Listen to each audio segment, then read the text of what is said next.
G'day. Well, you'll have seen I put a couple of videos up today because I was down in the veggie garden, and of course while I was down there I hadn't been down for a few days, so I picked a bit of produce that we had ripe on in the garden. So as you can see, got a little bit of everything, and what I wanted to just share with you just what I got out of the garden after, let's say, a week since I last picked a lot of stuff. Because one of the things that I love best about the vegetable gardens is wandering down there and coming back with your hands just absolutely full of all sorts of things. So you can see a couple of aubergines, and I've still got a bunch of those on the trees coming on. What I like to do is just pick enough to eat, and then try and leave them on the trees most of the time if you can, until they start to ripen, stay in the sun. So much better if you can do it that way. Roma tomatoes, had a great season for Roma tomatoes. These are a little bit small now, but they're the last. Basically, this is I won't get many more Roma tomatoes for the season. But I haven't bought tomatoes for months now. These are some beefsteak tomatoes.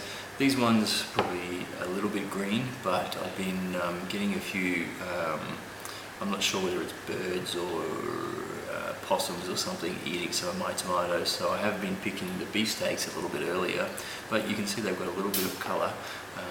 So what I do is pick those early before they get eaten by the possums, and then I just let them sit on the windowsill for a day or two and to still ripen in the sun. Obviously it's better on the bush if you can, but at least I get the fruit this way. Cherry tomatoes, these things are just great. You can let them grow all around the place in the garden, in amongst your flowers, what have you, and they just pop up. For me, they pop up year after year in the same spot. If I get a few tomatoes that get eaten by the birds or whatever, what I'll do is I'll grab the tomato and throw it somewhere else in the garden, and a lot of the time next year I'll get some cherry tomatoes popping up in a different spot in the garden. They're a great thing when you're just wandering around the garden. You can pick a tomato or two and munch them down. Their flavours, great. Peppers, chilies, really easy to grow. I just get so many of them up here in the warmer climates anyway. These are jalapenos, but they're fairly small. And habaneros, have a lot of respect for those habaneros. They are hot. But use these a lot, obviously, just in cooking, in stir fries and that sort of stuff. I'm going to try and pickle these because I've got so many of them. And I've got some more coming. I think on those I'm going to try and make a chili spray to put back on the vegetables to get rid of, grubs and that sort of stuff that are on there. And I'll swag more tomatoes. I'm going to use these to make a relish, so I'm going to make a video of that the next day or two, and then put the relish video up, so you'll see what I'm going to do with those. And of course, cucumbers. Heaps of cucumbers. Now, that cucumber, that is massive. Look at the size of it. That's probably a normal size cucumber at best, maybe even a bit bigger than normal.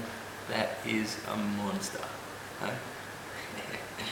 Anyway, like I say, if you're thinking about a veggie garden, starting one or something, really just make a start. It's amazing what you can get out of it, and nothing beats coming back with your hands full of fresh produce out of your garden, other than obviously making something with it and eating it.